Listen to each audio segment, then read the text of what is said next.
Assalamualaikum warahmatullahi wabarakatuh. Selamat berjumpa kembali bersama saya, Samsul Umar, praktisi pertanian di channel Maraja Organik. Teman-teman semuanya, menanggapi isu bahwa akan digantinya subsidi pupuk menjadi uang tunai, ini sangat bervariasi respon dari teman-teman petani. Ada yang menganggap bahwa memang penyaluran pupuk subsidi beberapa tahun ini memiliki kendala-kendala, di antaranya ketersediaan CPCL yang tidak semua teman-teman petani ini bisa masuk di dalamnya, dan banyak di antara CPCL itu orangnya sudah berpindah atau petaninya sudah berganti di daerah tersebut, sehingga banyak yang tidak bisa mendapatkan pupuk subsidi ini. Termasuk juga kalau dulu-dulu ada kendala ketika kita mau mengambil pupuk subsidi, itu harus memiliki kartu tani dan lain-lain. Tapi sejak Pak Amran Sulaiman ini kembali menjabat, nah itu lebih dipermudah, dan sekarang ini dengan modal KTP, yang penting terdaftar di RDKK-nya, itu sudah bisa mengambil pupuk subsidi tersebut. Nah, teman-teman, secara struktural dari mulai misalnya pabrikasi, masuk ke distributor, masuk ke agen, pengecer dan segala macam, ini terjadi ketidaksesuaian harga dan kadang-kadang tidak tepat sasaran. Nah, inilah yang menjadi dilematis teman-teman petani di lapangan, sehingga muncul wacana subsidi pupuk yang jumlahnya 30 triliun lebih atau bahkan di atasnya, ini bisa digantikan menjadi uang tunai yang diberikan langsung kepada petani tersebut sesuai dengan luas lahannya atau sesuai dengan garapan yang dia garap dalam mengelola pertaniannya. Nah, teman-teman, dua opsi ini sebenarnya pemerintah lakukan itu untuk menyelesaikan persoalan-persoalan yang terjadi di lapangan. Kalau teman-teman petani mengatakan bahwa kenapa Indonesia terus mengimpor beras, itu karena ketersediaan cadangan beras pemerintah itu akan terus menipis. Jadi tidak ada sebenarnya salahnya pemerintah untuk mengimpor beras ketika memang stok yang ada di dalam negeri ini kurang. Yang harus kita evaluasi adalah mengapa stok beras di Indonesia itu berkurang, padahal jumlah luasan sawahnya itu sangatlah luas dibanding dengan negara-negara pengekspor beras seperti misalnya Vietnam, Thailand, dan India saat ini. Nah, teman-teman, pada luasan lahan yang kita sering lihat di media sosial itu kurang lebih 2 juta hektar untuk sawah yang ada di Pulau Jawa. Tetapi jumlah 2 juta hektar ini kan masing-masing mempunyai problematika sendiri. Ada yang gagal panen karena airnya kurang, ada yang gagal panen karena adanya serangan hama dan penyakit, ada juga karena kekurangan pupuk sehingga produktivitasnya tidak maksimal. Nah, teman-teman, kalau kita mau membenahi pertanian di Indonesia itu tidak melulu harus berbicara pupuk. Pupuk ini banyak alternatifnya. Pupuk organik, pembenah tanah, dan lain-lain itu merupakan substitusi dari pupuk-pupuk kimia yang sekarang ini sedang susah atau sedang kurang stoknya di lapangan. Tetapi yang menjadi kendala penting bagi pemikiran saya pribadi adalah tidak adanya alat-alat yang mendukung penunjang untuk berbudidaya itu. Seperti misalnya kalau kita lihat kos terbesar dari petani itu kebanyakan dari biaya pengolahan, biaya jasa buruh tani dan lain-lain. Misalnya kalau kita melihat penanaman saja itu kalau menggunakan sistem manual, manusia yang menanam ini kan jumlahnya cukup besar biayanya. Ditambah lagi nanti pada saat penyemprotan, ditambah lagi nanti pada saat pemanenan. Inilah kos-kos yang paling besar yang dikeluarkan oleh petani. Sementara kebutuhan pupuk itu dari sekian total, misalnya dalam 1 hektar mengeluarkan 10 juta. Untuk pemupukan itu paling tinggi 22 juta. Nah, yang kos lainnya ini lebih kepada biaya pengolahan, biaya pemeliharaan. Misalnya tadi pembelian insektisida, pembelian fungisida, bakterisida dan lain-lain. Yang keduanya lebih kepada membayar jasa buruh tani, menyemprot, terus menanam, nanti memanen lagi. Nah, itu kosnya terbesarnya di situ. Oleh karenanya sebenarnya, kalaupun biaya subsidi pupuk ini diganti ke uang tunai, itu tidak akan menyelesaikan persoalan yang terjadi hari ini di teman-teman petani.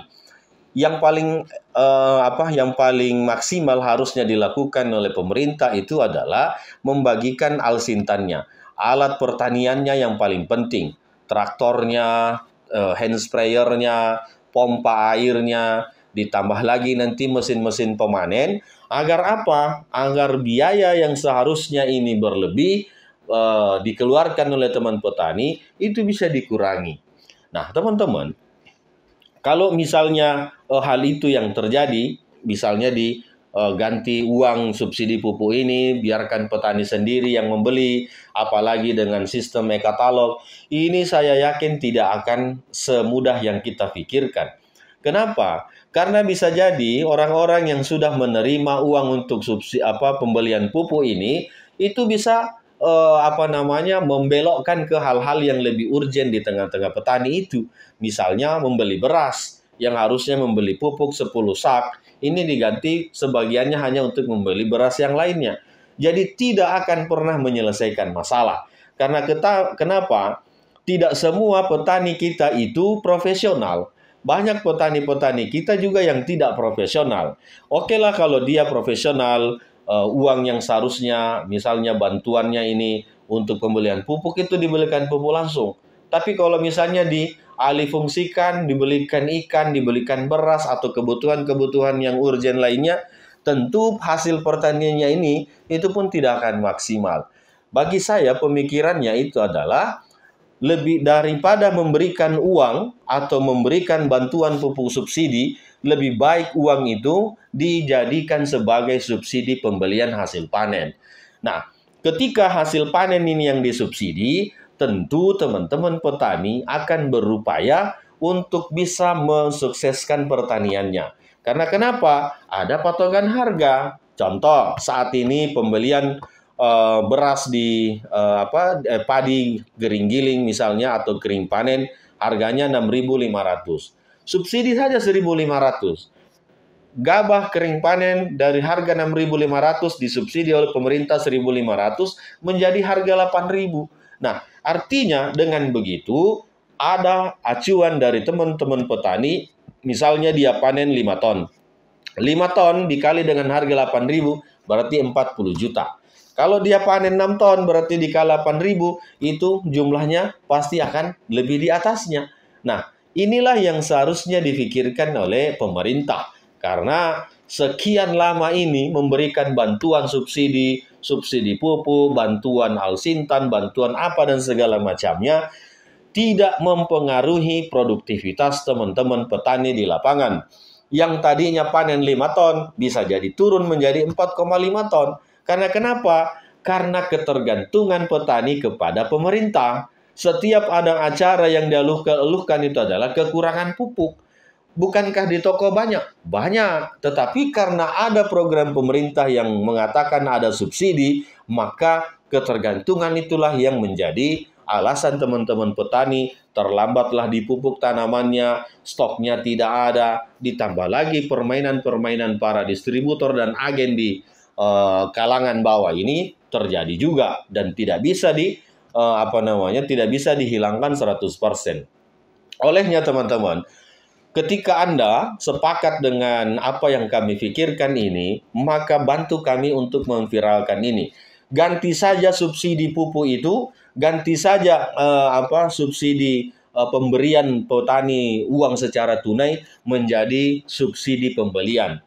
Yang tadinya misalnya harga 6.500, coba subsidi 1.500 agar bisa menjadi harga 8.000 misalnya. gabah kering panen itu.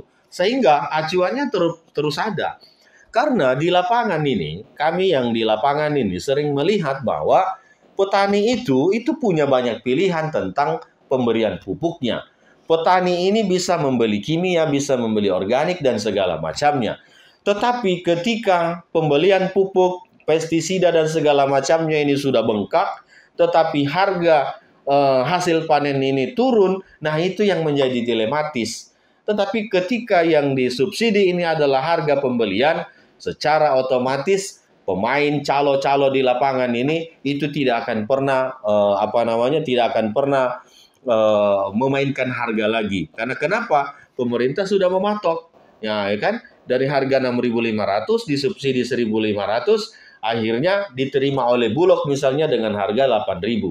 Artinya petani ini sudah jelas, sudah pasti bahwa ketika saya panen tidak ada lagi cerita harga akan turun. Begitu juga di jagung, begitu juga di tanaman-tanaman yang lain.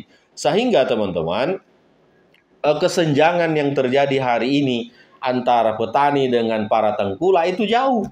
Yang semakin kaya hari ini adalah tengkulak-tengkulak, adalah pabrikasi-pabrikasi, atau para cukong-cukong yang bermain di belakangnya. Nah, sementara petani tidak ada harapan, tetap saja dipermainkan. Nanti harga ditetapkan pemerintah 6.500 dengan berbagai macam alasan ABCD ini turun menjadi 5.000 karena alasan musim hujan dan segala macam. Tetapi ketika diflatkan, semua tim bekerja di situ, disubsidi hasil pembelian ini, maka tentu petani semakin punya gairah untuk memberikan perawatan dan pemeliharaan yang baik pada tanamannya. Itu harapan kami, mudah-mudahan juga teman-teman semua sepakat agar apa? Agar pertanian ini bisa terus berkelanjutan. Kita mengambil contoh saja pada tanaman sawit. Tanaman sawit itu tidak ada subsidi pupuknya. Tetapi kenapa produktivitas sawit ini semakin hari semakin semakin tinggi? Karena harga flatnya itu ada.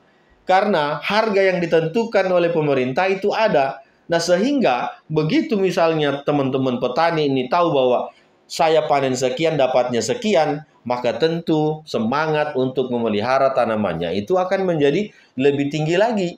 Tapi misalnya dia harganya cuma misalnya 5.000, 6.000, petani padi ini susah move on. Karena kenapa? Begitu dia panen nanti bisa jadi harga itu turun lagi. Nah itu teman-teman. Jadi wacana-wacana yang dikeluarkan oleh pemerintah akan mengganti subsidi pupuk ini menjadi uang cash yang akan ditransfer masing-masing ke petani, itu tidak akan menyelesaikan masalah pertanian kita di Indonesia. Yang paling bijak untuk saya pikirkan hari ini adalah bagaimana subsidi yang harusnya diperuntukkan untuk membeli pupuk ini diganti menjadi subsidi pembelian hasil panen dari padi, jagung, dan segala jenis macam tanaman itu. Karena kenapa? Kita mencontoh ke beberapa negara, seperti misalnya di Jepang. Di Jepang itu ada garansi dari pemerintah, petani itu tidak akan pernah rugi. Walaupun dia gagal panen, dia tetap akan diberikan 20% sebagai kompensasi dari pemerintah. Jadi petani kita semangat. Hari ini tidak ada keseriusan untuk kita mengelola pertanian kita. Kenapa? Jawabannya cuma satu. Para pemuda kita enggan untuk turun menjadi petani. Para generasi muda kita itu tidak mau turun ke lapangan atau turun ke pertanian. Nah, sementara usia petani kita sudah 40 ke atas. Ada yang petaninya usia 70, ada yang di 60, dan rata-rata di usia 50. Sementara yang 21 tahun sampai dengan 30 tahun sangat susah untuk diarahkan untuk masuk ke pertanian. Olehnya, jaminan pembelian ini harus betul-betul kita pikirkan agar animo teman-teman pemuda, teman-teman generasi muda kita ini itu menjadi bersemangat dan tanpa diworo-woro dia akan turun ke sawah, dia akan turun ke kebun untuk memelihara tanaman-tanaman yang sesuai dengan daerahnya masing-masing. Saya kira begitu teman-teman, mohon supportnya, mohon ini diviralkan supaya ini bisa sampai ke telinga pemerintah. Apalagi di pemerintahan berikutnya ada Pak Prabowo Subianto yang notabene pernah menjadi ketua HKTI dan saat ini tidak lama lagi akan dilantik menjadi presiden. Mudah-mudahan ini sampai ke beliau sehingga model pertanian kita tidak lagi seperti sekarang ini yang hanya mengandalkan impor.